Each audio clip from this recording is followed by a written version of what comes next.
On behalf of the League of Women Voters, the St. Cloud area, we welcome you to this forum featuring at-large candidates for the St. Cloud City Council.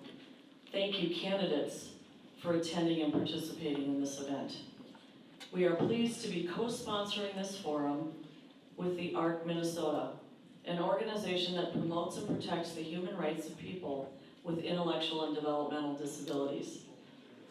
Thank you to the City of St. Cloud administrative staff who assisted us in making arrangements to meet in the City Council chambers. We are recording this forum for uploading to YouTube and for later viewing. The League of Women Voters is a nonpartisan political organization. This means we do not support or oppose particular political parties or individual candidates, but we do study and take positions on issues. We sponsor candidate forums because we believe informed citizens are the foundation of democracy. I'm Carie, a member of the St. Cloud Area League, and I will be moderating this forum. Susan Smith and Lolly Loomis, sitting in the front row, are our timekeepers. Here are the guidelines for candidate forum. We moderate candidate forums according to a standard protocol that is designed to be fair and open. The candidates have accepted this format in advance. You have received a summary of the forum procedures. Looks like this.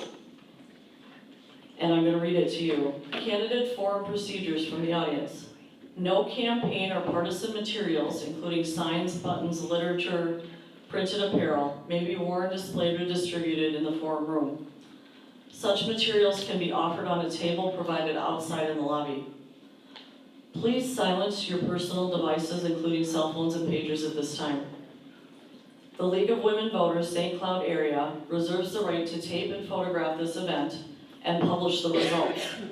Audience members, except for authorized persons, should refrain from using any electronic devices to record this forum. Anyone doing so in a way that is disruptive or distracting may be asked to leave. Questions will come from the audience in written form on cards provided.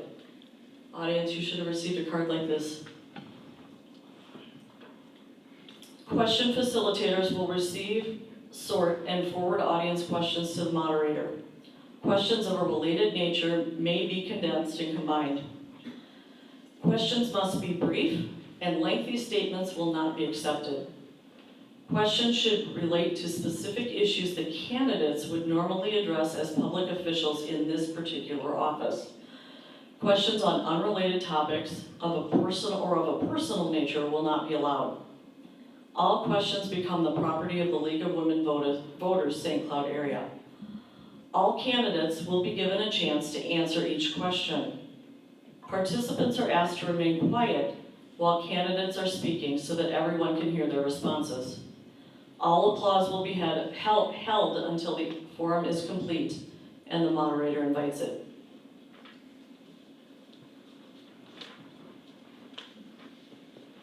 Audience members, if you need more cards, please raise your hand and we can make sure that you have them. Today is October 10th. Our meeting will go until 7:30 this evening. We are again here at the St. Cloud City Council chambers. We also received questions by email from the public in advance. Questions of a related nature will be condensed and combined as well. Remember, all questions must be relevant to specific issues that candidates would normally address at the as city council members.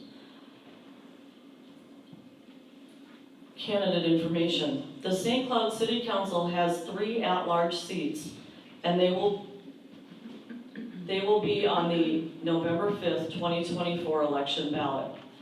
There are 6 candidates running for those seats. Scott Brodeen, Tami Calhoun, George Hontos, Ibrahim, Mark Johnson, and Omar Podi. The candidates are seated in alphabetical order and their opening statements will be offered in the order they are seated. After that, the order for answering questions will be rotated in a random order. Candidates, you will each be allowed the following amounts of time. 1 minute per opening statement, 1.5 minutes to answer each question from the audience, and 1 minute for a closing statement at the end of the question and answer period. A timekeeper, one of those folks in the front, will hold up a yellow card and you have 30 seconds left. The red card that says time means you have finished and it's time to stop. The City Council provides policy direction for the city and has important responsibilities, including zoning regulations, the adoption of city ordinances and resolutions, adoption of the annual city budget, and confirmation of mayoral appointments. In addition, City Council members must regularly respond to the needs of their constituents.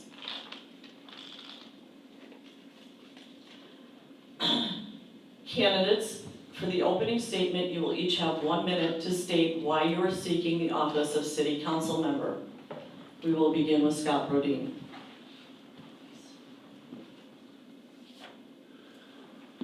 My name is Scott Brodeen. Thank you for this opportunity to speak with you. I've lived in St. Cloud for nearly 10 years. My wonderful wife, Sarah, has been a huge support through all of this. I'm running for City Council because I feel that I can make the lives of all of our citizens better. We can improve everybody's position. I've never ran for anything before. I've never been in government before. But I think that that's a good thing. I think that I can do things how they need to be done, not how they've typically been done, which led us to exactly where we are right now.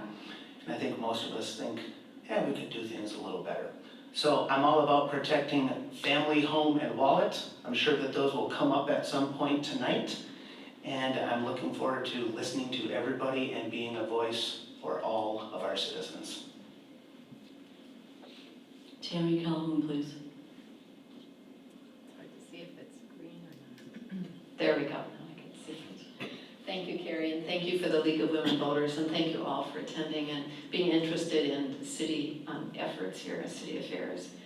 I am Tami Calhoun. I'm running because I want to strengthen our city and help residents solve problems, big and small, to ensure that St. Cloud is a safe, vibrant community with good roads and parks, a strong economy, and best-in-class public services. I'm a businesswoman, teacher, and longtime community volunteer. I understand our community's needs through my leadership through youth sports and volunteering with Isaiah, St. Cloud's Community Policing, Stearns County Sheriff's Agreement, and the St. Cloud Education Rights Council.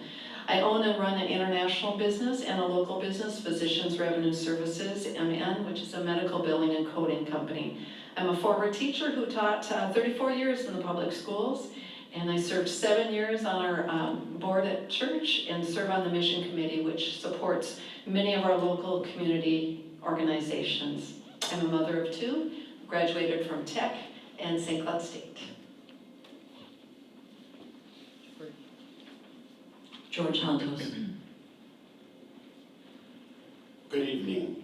Something about myself.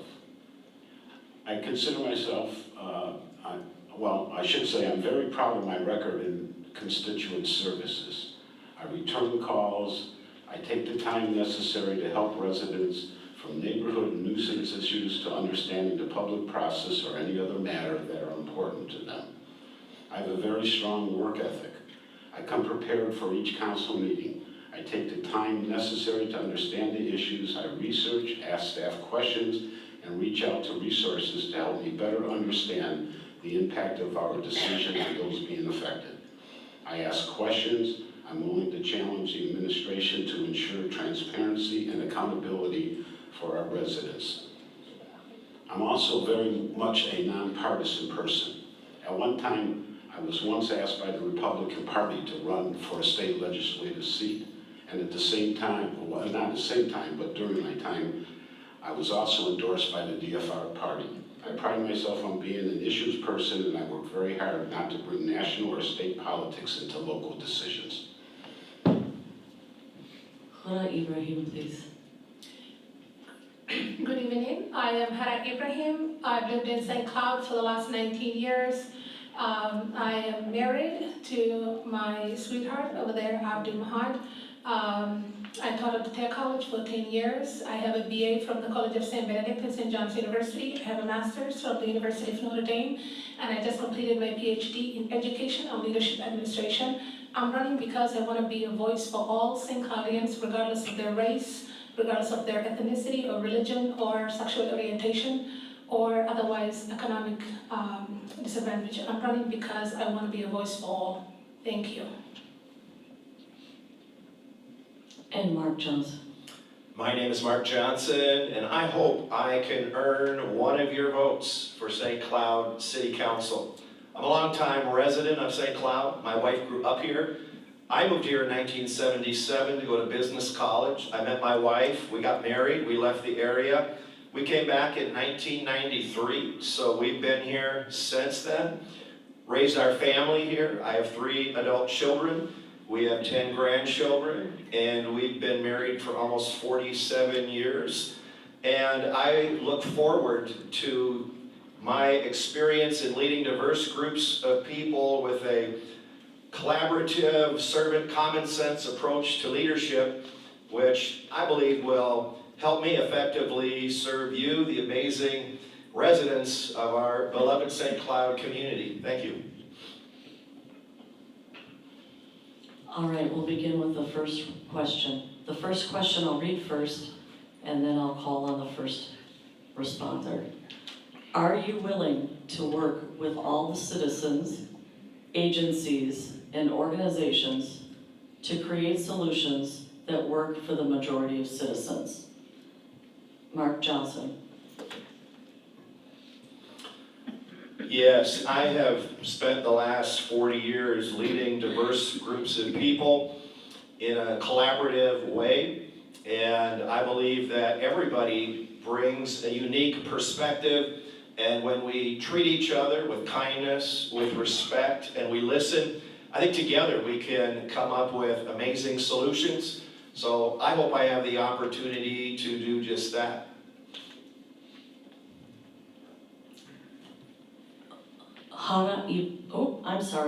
George Hontos.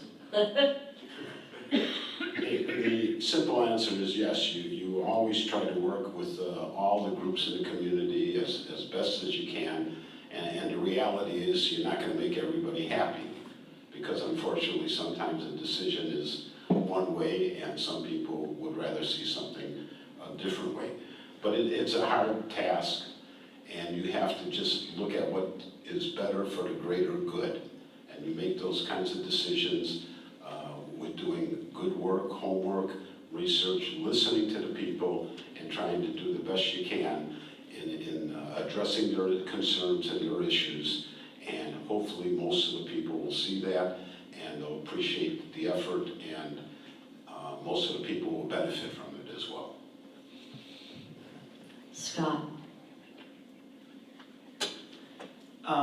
Yes, I definitely would work with all groups and all people. I think as people, we all want ultimately the same thing. We want safety, we want security, we want life to improve. And so we can treat everybody with dignity and respect, even if we don't have the same views on everything. And we probably will not.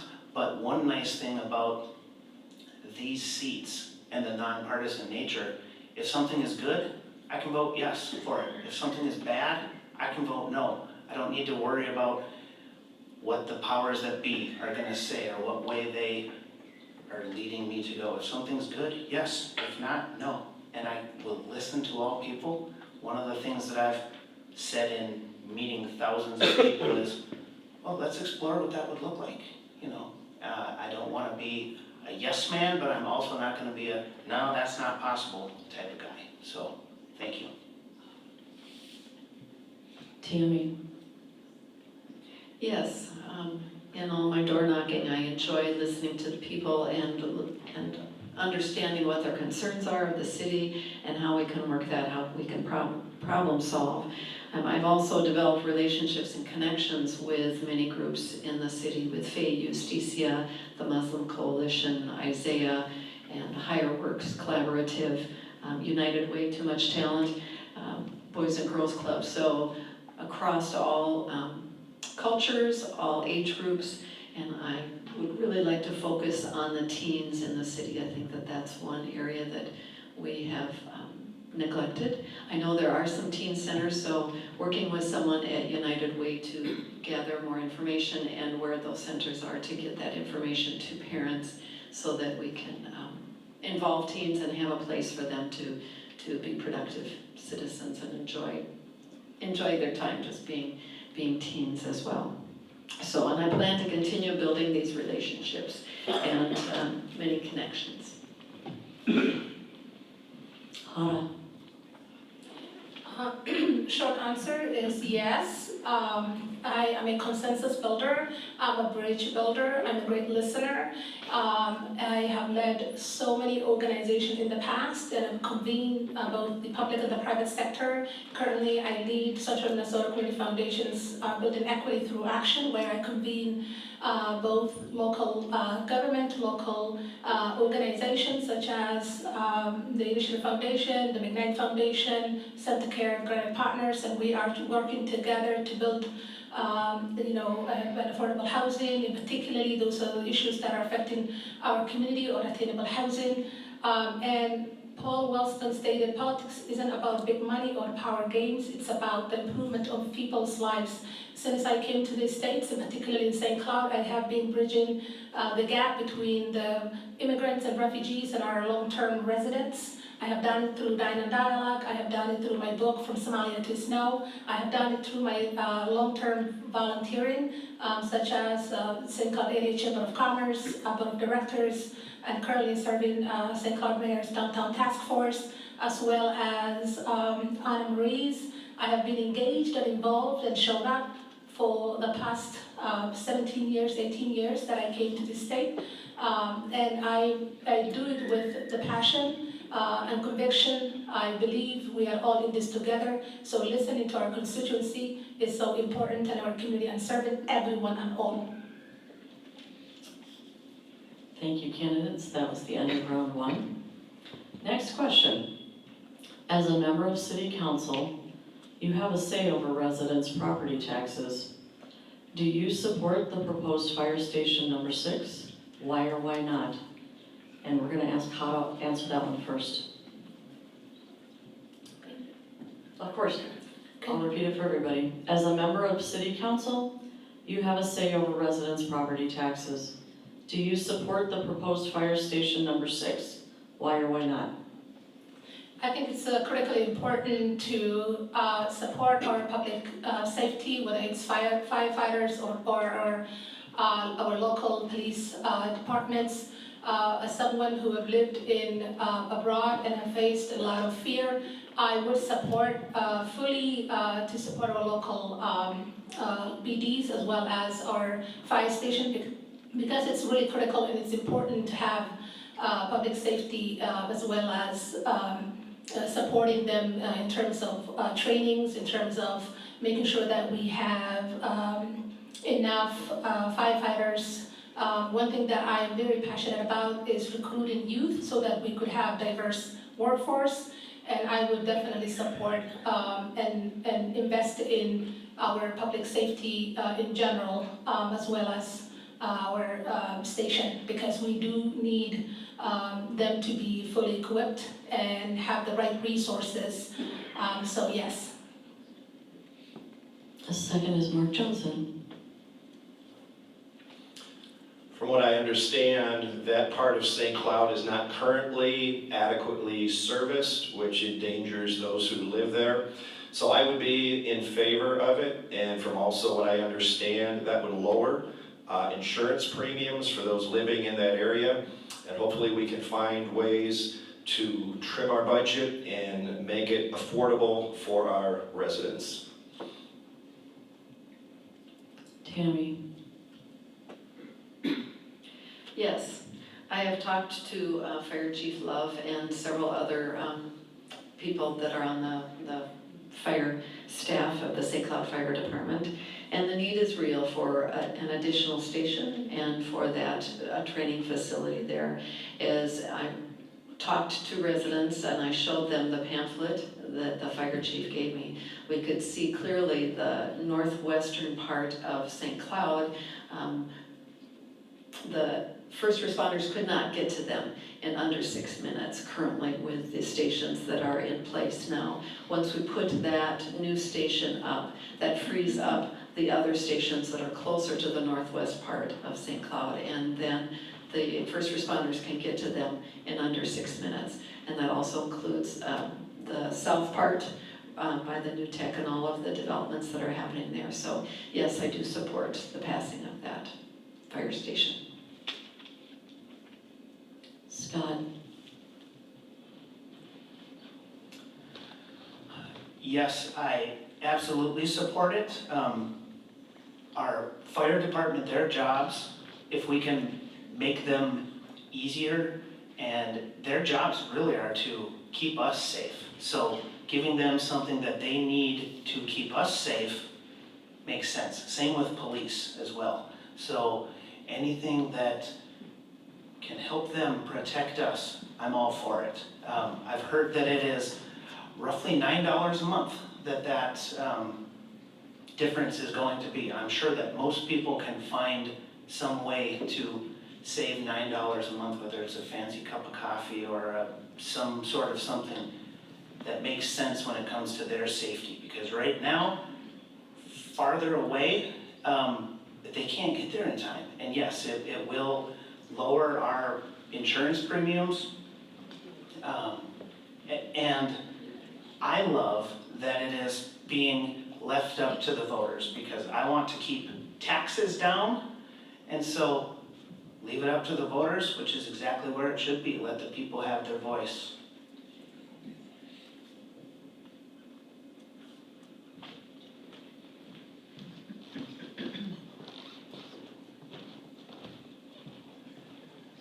We're going to take 1 minute to get our latest candidates seated, and then we will proceed.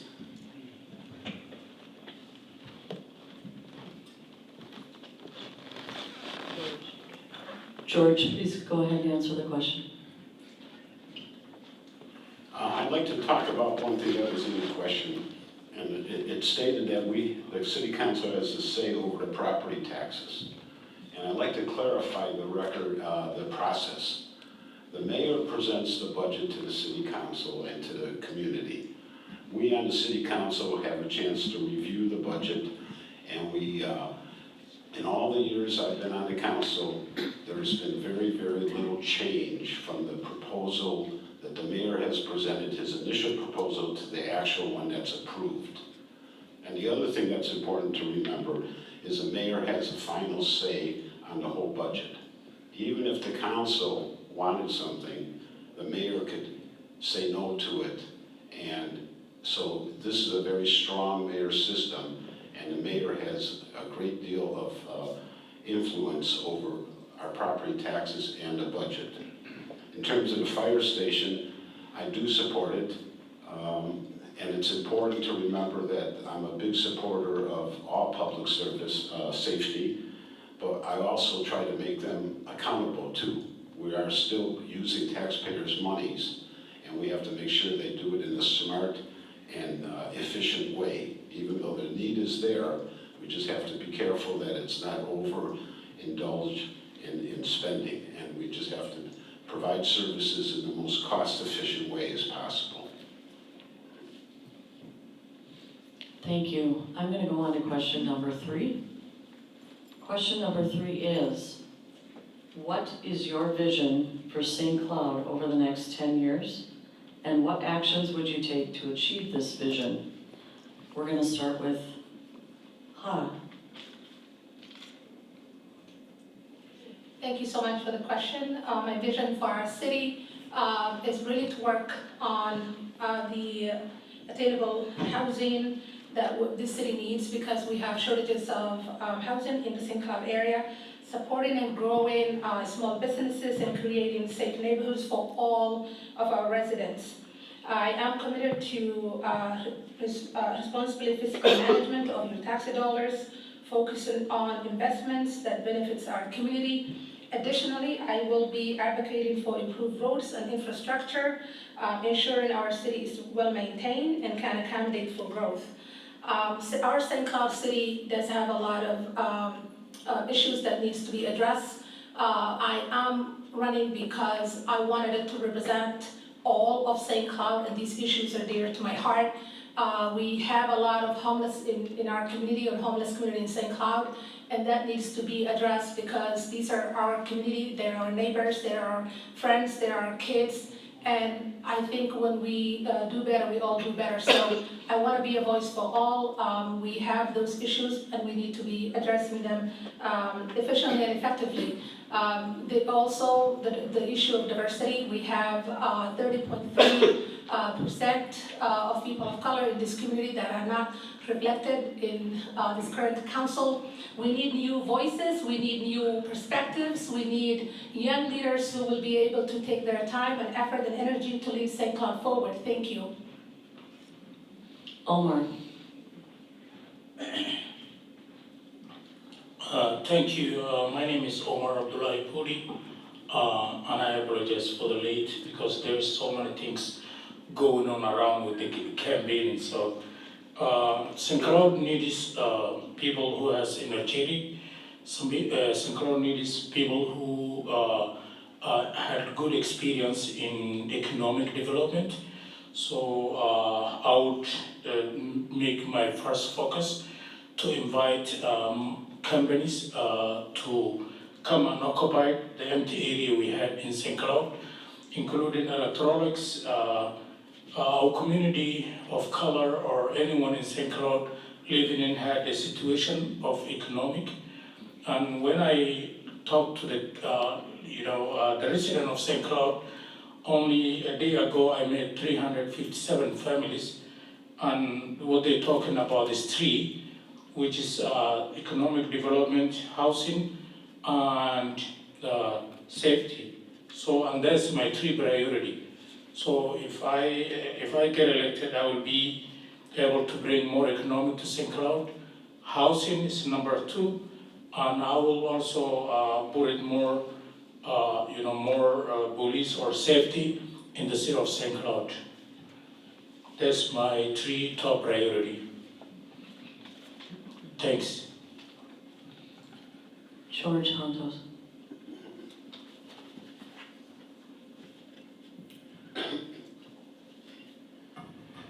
So sometimes vision is hard to define and how you get there.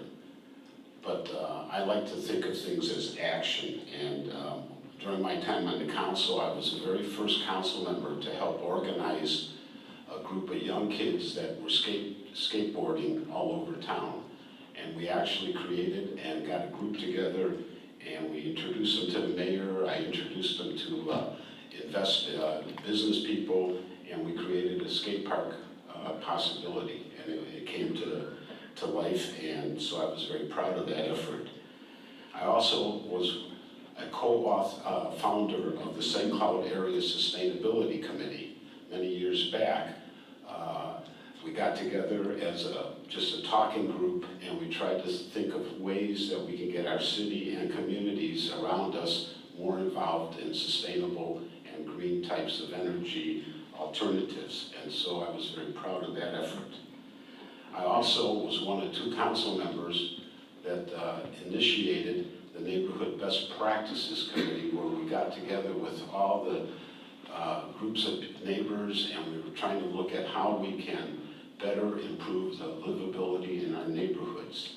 So when I think of vision, I think of action, and I'm very proud of some of the things that I've been involved in over the years. And how to achieve it is just to keep going and doing the things that need to be done. Mark. One of my biggest priorities is public safety. I think it's so important that our residents feel safe, are safe, and for that to happen, we need to make sure that our police are adequately financed, supported, respected, and that our laws are properly enforced. I think also keeping a lid on property taxes, while at the same time trying to efficiently provide the services that our city needs. And that's a challenge to blend those two, but I believe we can find creative ways to do that. If we can strengthen our local economy by making it a more friendly atmosphere for small businesses, I think as people's wages go up, it will help in so many ways with areas of housing and things like that. Bottom line, I want to see St. Cloud be a safer, healthier, more affordable, more vibrant place to live, and I believe we can do that if we work together. Tami? Well, one of the many things that housing is an issue all over, but we need to add to the supply. That's a supply and demand issue. So if we can add more supply, more housing supply, and the city council voted on some of that on Monday. So increasing the supply for housing in the city. Also economic development, Electrolux, there have been quite a few articles in the paper at the beginning of the summer and just yesterday about that site, and that it's still a good site for manufacturing, and the Phoenix company is looking at manufacturing companies that could come into that spot, and they're also going to be partnering with the technical college on that. Downtown, with the Children's Museum being finished being built here in April, I believe, looking for things that would pair with that. When a family comes downtown and they go to the museum, what would they like to do afterward? And some people have said an ice cream shop or family dining. Also talking to other people, and we'd like to have to see fine dining down in maybe in that Ciati spot. So bring some more of these pieces downtown St. Cloud with that. And a green city. I think St. Cloud has already made huge steps in being very green with our drinking water, with our wastewater treatment plant, our hydroelectric plant, and New Flyers bus. So a green city makes St. Cloud a destination city. Thank you. And Scott? My vision for St. Cloud in the future, in the next 10 years, is to have it be a place where people want to plant their roots and raise their families, and we can do that through a vibrant economy. Bring in more businesses, do things that will entice businesses to come here or come back here. There's no reason that we don't have more businesses, whether that's less government regulation or other incentives. If we get businesses, we get jobs. We get jobs, that improves everything in the whole city. That makes people's lives more stable, that makes housing easier. Public safety is key. I mean, that's the most key. People don't want to live somewhere where they don't feel safe. So improve and keep improving. We have a wonderful police department. And I pulled over and talked to a guy last night with my wife and I about 9 p.m. and was just talking. He said, "Hey, thanks for talking to us." And I said, "Of course, because we love you and we support you and we want to know more about what that'll look like." So I just really want to see St. Cloud thrive, and in everything that we do, just to thrive, that's the word. All right, next question. Do you support the city's efforts to create green energy, such as green hydrogen, in its efforts to become carbon neutral? And the first speaker will be Tami.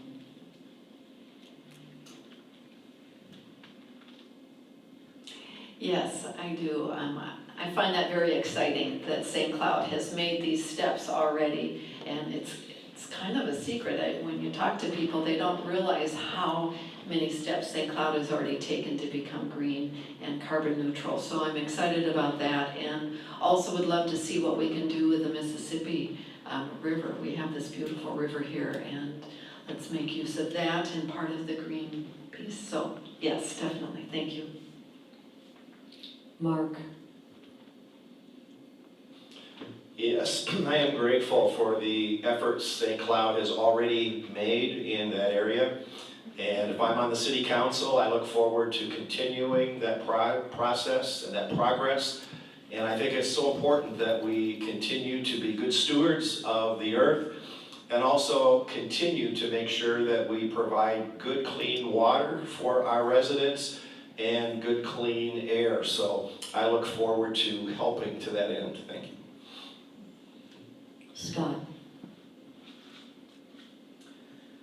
This is going to sound very repetitive, but I am also thankful for the strides that the community has already taken and already does take, and the way that we can continue to move forward there, much as through personal choices, but just educating people, but also we use less energy. Okay, I should say it this way: we generate more energy than we use with the dam and so we're already making good strides.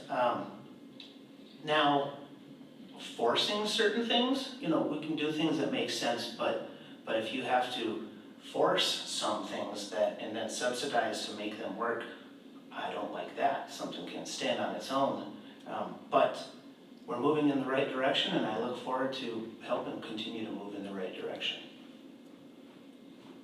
Omar? The answer is yes. Also, I would like to add that not only green energy, but also we need to focus what the community development lead about this section. So I would say that let us keep what we have and also encourage the people who work in this project has to be increasing and make sure that we will have still continue having, and also encourage to have more through the citywide. I would like also to add the city has something which I've already had, and it has already been progressive happening, but we need to look as a city councils at what we don't have right now. There's and it's too many things which the city right now needs, and the current city council is not focusing on. So let's go the right direction for all of us. Thank you. Hudda?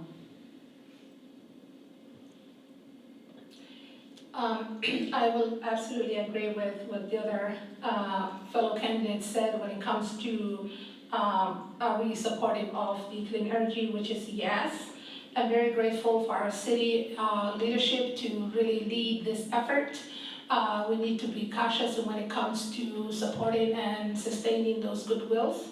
And if elected, I will absolutely support our clean water and energy, because it's important that we serve our community to the fullest. And so, yes, I would be an advocate for these initiatives and efforts and support. And George? As I stated before, I was the co-founder of the St. Cloud Area Sustainability Committee, so I think you know where my answer would be, and that is a strong yes. The city should be very proud of all the efforts that they have taken over the years in making themselves more energy efficient. The wastewater treatment plant at one time was an energy user. We are now an energy producer, and it's remarkable. It's just a wonderful thing to see, and everybody should be very proud of the continued efforts that the city has undertaken and will continue. And that whole energy from hydrogen, that's the grant that was awarded to the city at the wastewater treatment plant, is another indication of better things to come as well, or even more improved. So anything we can do in this area, I would be a strong supporter of it. Next question. Are you in favor of changing the charter of St. Cloud from a strong mayor form to a strong city council? George? My, what a question to ask me. Someone who seems to always go to war with our current mayor, and my frustrations over his his final absolute authority versus the city council's input and advisement. I think some changes should occur in the charter, and some more responsibilities and authorities should go the way of the council, I think. And it's frustrating because I remember one year under a previous mayor, the city council agreed to add a couple of police officers and in the budget, and the mayor said, yeah, sure, we'll put it in the budget and we'll do it. And then about March of that year, when the new budget starts in January, I asked the question, how are we doing on the hiring of those new police officers? And the mayor said, well, I'm not gonna fund it anymore. You know, I don't wanna spend the money.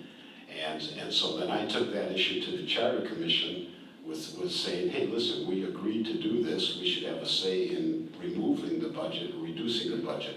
And I was voted down at the Charter Commission. So I do think that the city council should have a more active role in some of the areas that the current mayor or the mayor has based on our charter, and have it more of a sharing responsibility. Tami. I liked the words there that you used, George, at the end. Favoring from a strong mayor to a strong council, I have trouble going, to the opposite end and saying it's a strong council. I think that there is a happy medium and that it needs to be worked together. The role of both of them is joint and a give and take and dialogue. And so I see that as a shared role and more active role, definitely. The city council, I would like to see that as an active role, and again, sharing those responsibilities. Thank you. Hudda. That's a great question, and as a researcher, I always like to consult and invite the residents to get their input and invite them and have a more of a shared goals and a focus. While I agree with what the other council candidates say about having a strong city council is a key. However, I would focus on, if elected, to make sure that our residents have a voice and input when it comes to city issues. And so that's how I want to answer that question. Again, making sure that we have a dialogue and a discussion about what the city should do when it comes to whether we have a strong mayor or a weak mayor, because I think as a city council, if elected, we cannot just make a decision on our own. I think we should invite the public to also have their input, and this has to be a shared effort moving forward. So thank you. Scott. Let's explore what that would look like. Remember that? And my go-to. So it's a nice thing here that we have good council, we have good sitting council, we have solid candidates who are gonna fill 3 seats. We have 2 good mayor candidates, so we can work in conjunction together. I think it kind of boils down to one thing. If you're talking about the voice of the people, what is more the voice of the people? 1 or 7? And so you can have the voice of the people heard a whole lot more, and that is critical to everybody. And so again, let's explore what that would look like. Omar. Let us focus on, I believe, not only strong, but we need diversity. And also young, energetic people to join the city council. If 7 people look like each other plus their mayor, who's their neighborhood already, came together, what a strong decision they make, I think it's not gonna be something which favor for all St. Cloud people. So we need city councils who are diverse city council and very strong, and also mayor who share the ideas, sitting the people, asking questions, sending letters, and always in the people. So that's what I would support. I'm not just only checking by a strong mayor and strong city councils, but I would like to see city councils who can match the people in St. Cloud, and the mayor who is mayor for all the people, which we don't have right now. Thank you. And Mark? I don't feel like I am adequately informed on all of the intricacies and implications of the strong mayor system. But I think that because we represent our constituents, it's something we should bring before our constituents. And we should make our constituents knowledgeable about what is the strong mayor system, how did it come into our community, what are the pros and cons, let them hear both sides, and then let them make the decision.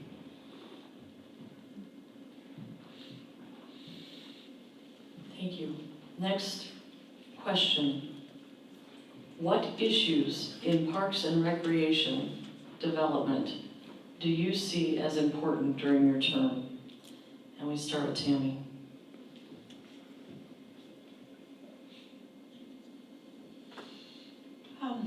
We do have many parks. Some are developed with equipment for children to play in, and some are developed with hockey rinks and baseball diamonds and things. So we have many parks. Some of them developed, some of them undeveloped. As I go around and listening to people, they love the parks. Families make use of the parks, want to use the parks. Developing them more, I would like to see some green space downtown. I guess that's thinking outside the box a little bit. See where the press burned down, maybe a green space right there with some children's playground equipment and benches for people who are working downtown. They can have their lunch outside and sit at the benches in the green space and maybe have a music venue. So I do believe that our Park and Rec department is very important and needs to continue their hard work and continue developing them. And also upkeeping. There are some parks that need to be kept up, need paint jobs, need reworking on some of the wood. So that is a need around the city as well. Mark? I'm grateful for our 100 parks that we do have, and I think we certainly have a responsibility to keep them adequately maintained. Perhaps because communities keep changing, we should do surveys from time to time to see if each existing park is still meeting the needs or if there's any changes that need to be made. I think something that could be done also would be look at expanding more paths and trails to make bikeways, walkways, perhaps more connected. Omar? I'm a close friend with Scott, who's I think the director of Back and Recreation, and I'm aware of how things going on around in St. Cloud area. So I think now good thing happening in that area. And also we need to have a place where youth and young adults in St. Cloud to have as a soccer field. We had young, energetic, well-known in the city, and who are very good combat speed for national, soccer ball, but don't have any place where they can exercise sometime. So we need to add more in order to create a space that youth and young adults in St. Cloud to have a place where indoor and outdoor, which they can practice soccer ball, which currently become a good opportunity to young generation. Thank you. Well, I'm very grateful to have our parks and recs, and they're important. I am aware of some of the parks, and particularly those underserved communities are underdeveloped and not maintained well. And yes, we have many parks, but we need them to be cleaner and safer for all children. I think we also need to make sure that we have green spaces and benches for young adults as well as older folks, particularly the south side of St. Cloud and west side of St. Cloud. We have great parks, but they're not well maintained, they're not clean, they're not safer for all of us. And so if I have the opportunity to be elected, I am willing to work with the other council to make sure that those spaces are clean and safe for all. Thank you. George. Sorry, George. Should I speak as soft or? Maybe hard for me. I think it's safe to say that parks and recreation activities are very important for everybody. It adds to the quality of life issues of our community, the livability. It's an opportunity to be an attractive community where we draw people and we don't lose young professionals leaving because we don't have the amenities. So yes, parks are very vital. I'm an avid user of the Beaver Island Trail, and so I see a lot of people on the trail as I walk and bike. The issue is the money. It really comes down to how much money we have in the budget, and some of the comments that were made earlier. There are a number of unkept parks in our community that need a lot of repair and maintenance. Now, the community did pass a referendum recently that allocated millions of dollars, to parks, and we're spending that money right now in different parks and putting in new facilities and all that. But the number's not what's important. It's the quality of the parks and the way we maintain them. And so we have to do a better job, I think, a better job than that. And I'd love to see our trail systems get more integrated, and someday they will with the Lake Wobegon Trail and other neighboring communities. But it's a very important part of our livability issues, but it's just a budget thing sometimes that makes it hard to achieve that. Scott. The parks and rec are very important. I'll touch on parks first. We have so many great parks and the trails. My wife and I, we biked on them, we've rollerbladed on them. Back in the day when I used to run more, I would run on them. Need to get back to that too, by the way. And recreation things for kids, youth to do to keep them out of trouble is key. And that, just having things to do, whether it's sports or soccer fields or, basketball hoops, because that's going to ultimately help when it comes full circle with how we want to keep crime down and public safety. If we raise them up, keep them out of trouble, yes, of course, that starts at home too. But we can continue to do good things. With the Parks and Rec, and the sense of community that brings is fun. You're out, you're playing Frisbee golf, and you see a bunch of other people, you're enjoying the weather. It's just, we need to keep moving in the direction we are, keep them safe, keep them well lit, keep them clean, and then they can keep serving all of us in the community. Next question. What do you think are the biggest challenges facing the City Council in the next 5 years? And how do you propose to address these challenges? Hudda, you're first. One of the biggest challenges that we're facing as a city is the lack of housing. We know we have larger families, in particular the immigrant community here. We know our employers are also facing challenges in not only keeping the folks that we have in St. Cloud, but also attracting more. I've attended a presentation by Mr. Ben Winchester, who is a rural researcher, and he shared with us that St. Cloud is not facing lack of worker shortages, but housing shortages. And so we need to make sure that we increase the supply for housing. We also have important funding right now as we speak. The Minnesota legislature passed the first generation down payment assistance, up to $37,000 funds or grants are available. We need to utilize those funds that we have to make sure that we retain families so that they can stay and invest in our local economy.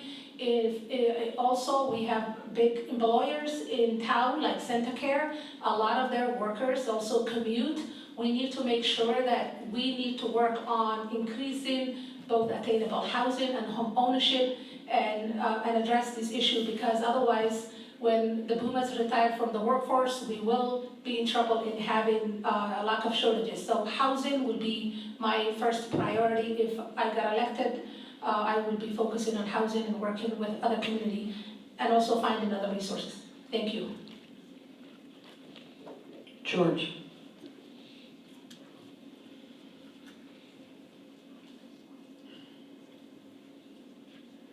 There's a number of challenges that we have as a community. St. Cloud has roughly 20% poverty rate compared to the state average of 10%. We currently have 70% of the median household income compared to the state average. We currently have 29,000 housing units in St. Cloud, with 2,300 being subsidized. We are not a rich community, and it makes it hard to achieve some of these goals and desires that we have as a community. We have to watch our money. We only have a limited amount of money. A few years back, I convened a group of community leaders from United Way, CenterCare, the HRA staff, and private landowners to see if we could put together what the federal Section 8 housing voucher program has on a federal level, if we could create one on a local level. We had a number of meetings, and unfortunately, it didn't work out, but I did try and make an effort. So we do have a housing issue that we have to deal with, but it's hard at the council level. Remember, there's something called the private sector, and they're supposed to be partners with us, and they certainly get in the way of us having some, complete green light to do whatever we want. And I think we need that. We need to work together with the private sector.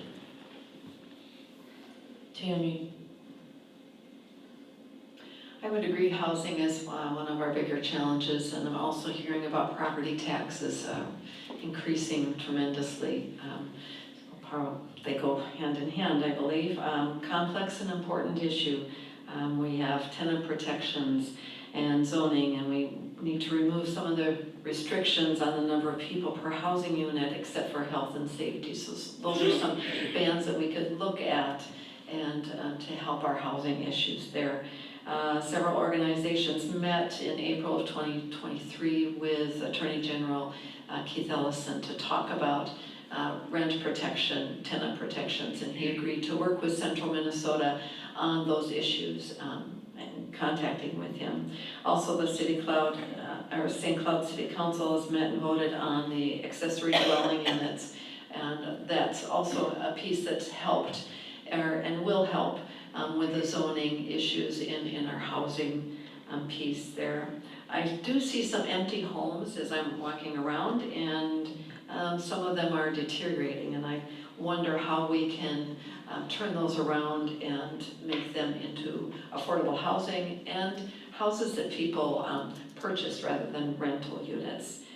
Also, patio homes are rather expensive for seniors to move into when they want to downsize, and so we need to look at patio homes. How can we decrease that expense so that seniors can start moving into downsizing and then free up that market of family homes? Mark. Nationally, we are seeing lawlessness on an increase. I think it's going to be really important that we keep that from happening in our community, and I think we can do that. Regarding the property taxes, it does seem like a lot of our people are saying that they're going up so fast it makes it very hard to continue to afford their homes, especially those on fixed incomes. So I think we can find ways to keeping that down. And if we can improve our economy as a whole by making sure we're reducing unnecessary fees, taxes, regulations, if our people have more expendable money, that is going to help every one of these areas, help more affordable housing. And I think one of the ways that we can help provide more housing is by reducing some of the city fees and regulations for contractors to make it easier for them to build. Maybe we can help them to be able to have some creative ways to be able to even take some of those fees and pay over a period of time. Because again, the more supply that we have, the lower the rent and price of homes will be. Scott? I knew that I would have a chance to touch on my three things: protecting family, home, and wallet. That's the biggest challenges that we have right there. So public safety, keeping our law enforcement adequately staffed, adequately funded, looking at the budgets to find ways that we can spend better. Times are tough. Times are tough for everybody, so I will keep a rein on the city checkbook. When times get tough for people, we tighten the belt. So we'll do that same thing for the city. The bottom line is it's your money, and I will steward it wisely for you. And then economic development leads to everything that will help in all areas. More jobs means easier for housing. Yes, we should look at getting more starter homes. People starting out in jobs, they can't have the ability to have the more expensive homes. So the stability of somebody's housing leads to the stability of the person, leads to the stability of the community, and that's what we're all looking for. And Omar?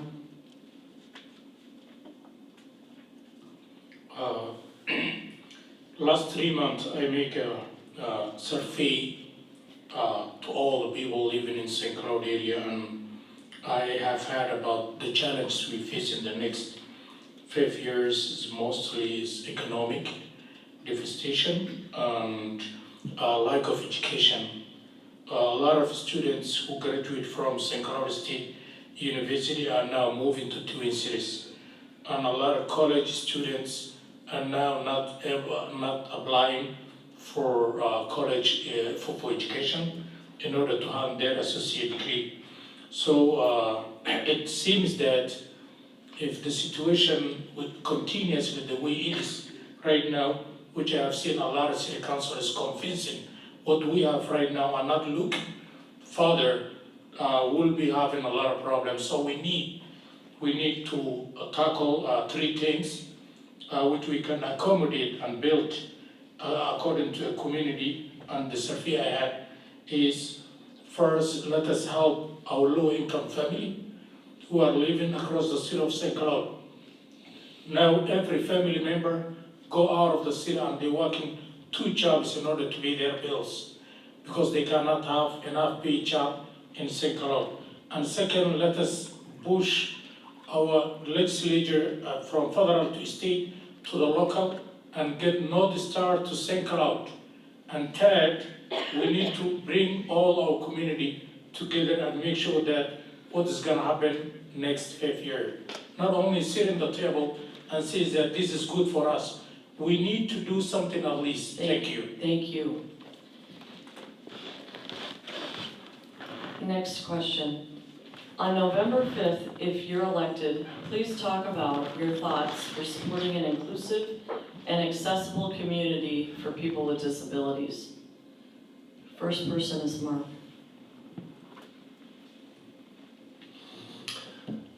I think this is vitally important, and that we need to listen to those who are disabled and find out what currently is not being met in St. Cloud. And I understand that there are a lot of issues, so I think we need to mainly listen to the people it affects, because many of us simply won't be aware. So as we listen to the people and find out their ideas, what they need, I think we can then provide solutions. In terms of inclusive, I think it's important that we continue to encourage our community to love one another and to value the things that each culture, each people group brings to our culture. I think we can encourage more interaction with people who are maybe different than we are, and bring all the people together. I think people will find out they probably have a lot more in common than maybe they realize, and will probably find that people are very interesting when you begin to hear their stories. So I think we can make a lot of headway in creating a more cohesive community. Next is Hudda. If elected, I will continue to support and advocate for all people in St. Cloud. Currently, I lead a nonprofit organization that's called One Community Alliance, and I convene the public and the private sector to address the issues that are affecting all people, including people with disabilities. We have partnerships with organizations that serve people with disabilities, and you know, folks who are now working to better their lives. These are our families, our friends, our neighbors. Being inclusive is something that I really take very seriously. I have done lots of trainings for local employers to build an inclusive climate where all people feel a sense of belonging and acceptance. I think we are one community here in St. Cloud, and our the disability community, or people with disabilities, they suffer significantly when it comes to jobs. They don't have a lot of opportunities when it comes to housing. They don't have housings that accommodate for them.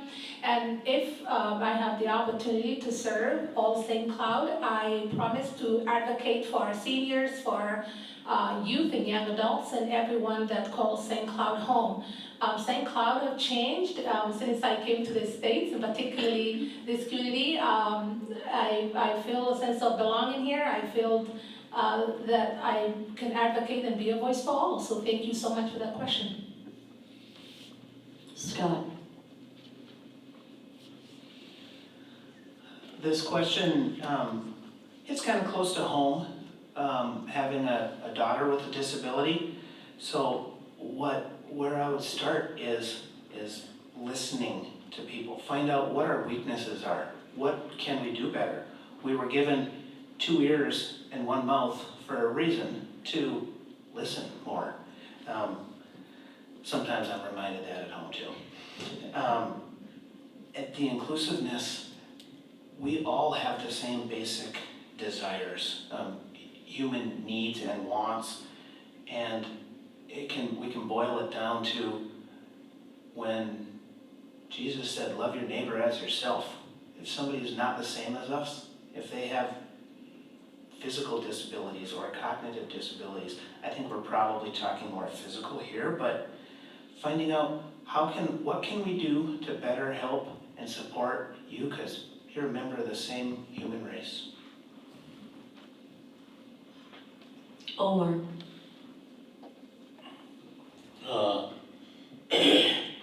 I have already served disability people. We have 168 family in St. Cloud area, especially south side of St. Cloud, we call La Basse building, and La Cruz area, where I organize every year 4 events, which I bring them together, give them an exercise.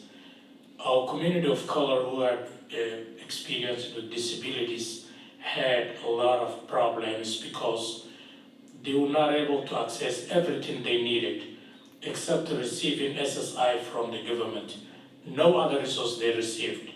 So now they have been disabled, but now they are the worst situation ever they faced So I organize big events, bring them together, giving them hope and ask them to celebrate with one another. Just when we had Eid al-Fitr or Eid al-Adha, we also give them opportunity that they can come together.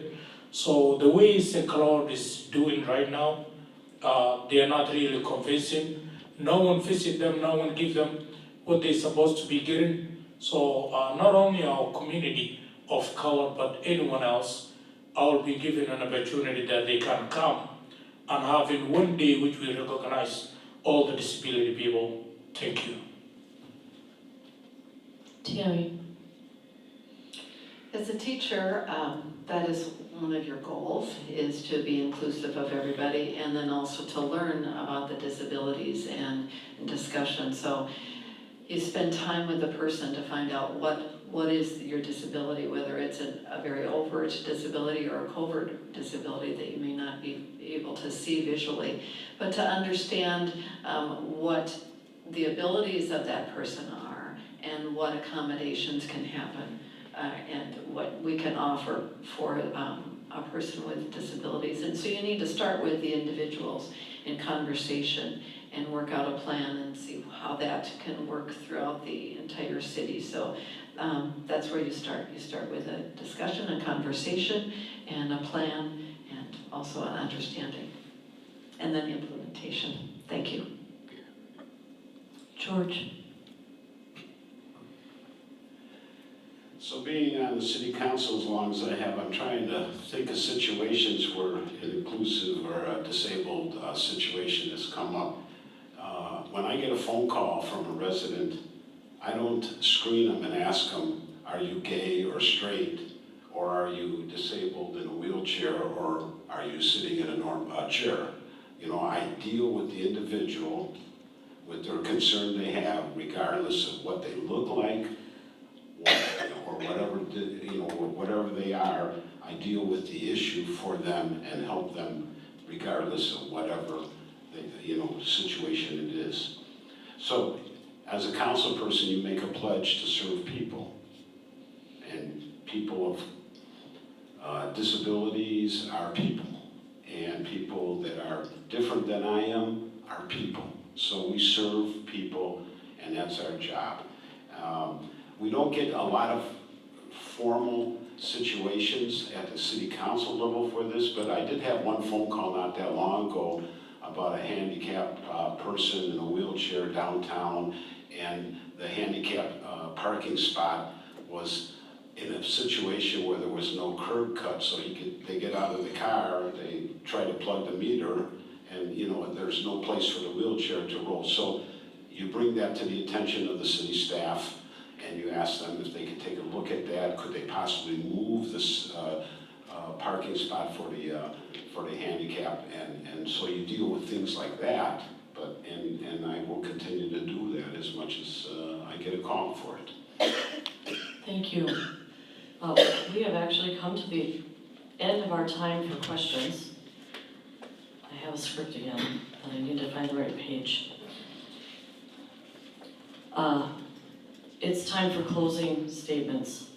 So you will each have 1 minute to summarize why you believe your qualifications are well matched with the requirements of being a city council member. I will call out the order of that as well. We'll start with Scott.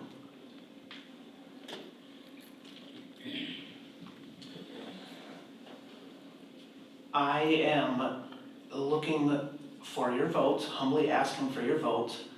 I'm a normal guy. I'm just one of you. I'm approachable. I listen. I'm looking forward to serving. I love serving, and I'm looking forward to serving and to helping improve the lives of everybody in our community.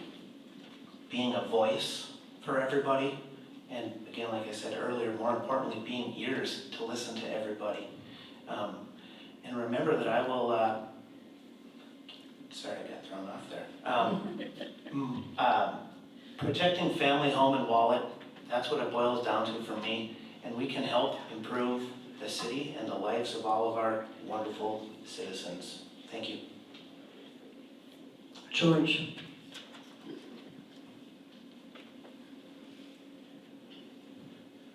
After serving 6 terms on the city council, I believe the residents know and appreciate my service to them.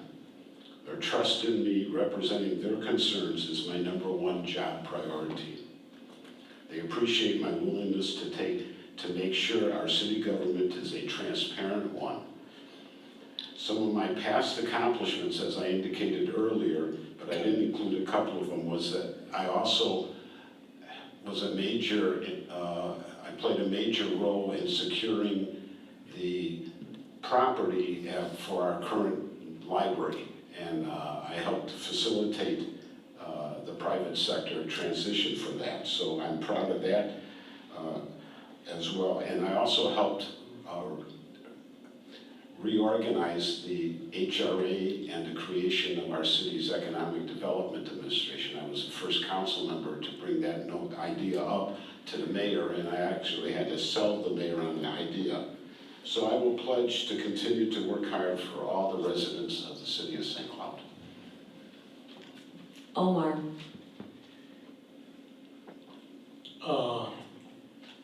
I believe I will be the best city council ever elected in St. Cloud if I get elected, because of I bring community together.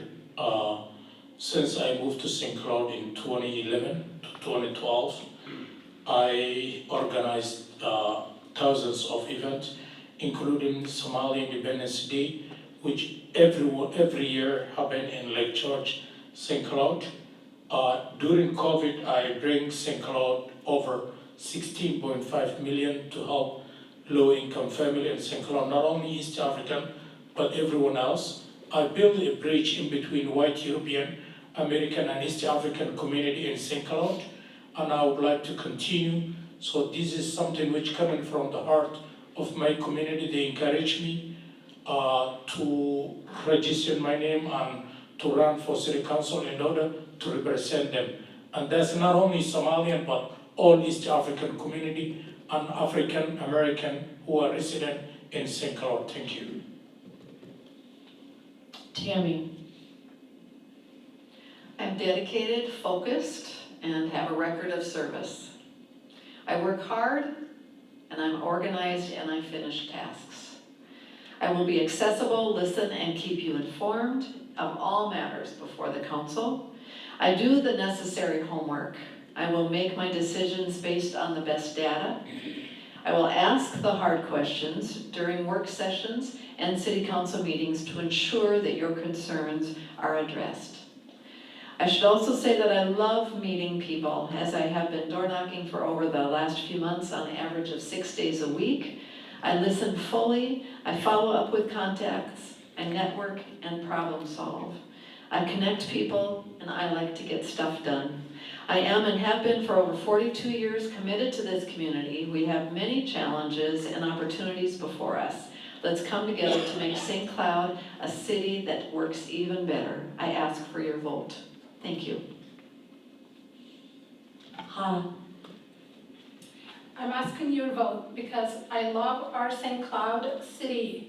19 years ago when I came here without the help of my mom or dad, I worked so hard, I am patient, I am dedicated, I am focused, I'm a great listener, I'm a consensus builder, and what sets me apart is my genuine passion for improving our city, my commitment to transparency and accountability, my ability to listen and act on concerns of the community. I am dedicated to making St. Cloud a place where all can thrive. I am ready to work hard to ensure all residents have a voice and are heard in our government. I have been given a lot of opportunities for the last 19 years, and it's time for me to give back in serving you all. Thank you so much. And Mark. St. Cloud is going to be going through incredible transition after this next election. We will have a new mayor after all these years. We will have at least 3, if not 4 new city council persons. That's a lot of transition. And I believe my 40+ years of experience working with diverse groups of people can help contribute to stability during this time of transition. I hope I get the opportunity to help make St. Cloud a safer, healthier, more affordable, more vibrant place to live. And I hope you will give me that opportunity. I look forward to representing you on the St. Cloud City Council and humbly ask for you to vote for me, Mark Johnson, for St. Cloud City Council. Thank you. Thank you, candidates. I want to, on behalf of the League of Women Voters, we want to thank the audience members and members of the general public for submitting candidate questions. We want to thank each of the candidates for running for public office and for participating in this forum. Thank you to the City of St. Cloud for the use of this room. And a link to the recording of this event will be posted on the League of Women Voters St. Cloud area website, LWVSCA.org. The views expressed in this forum are those of the candidates, not the sponsors. Sponsorship of this forum is not an endorsement by the sponsors of any of the candidates. Now it's up to the voters. I hope you continue to be informed about candidates and issues. Let your voices be heard by voting. Candidates, good luck on November 5th. Thank you.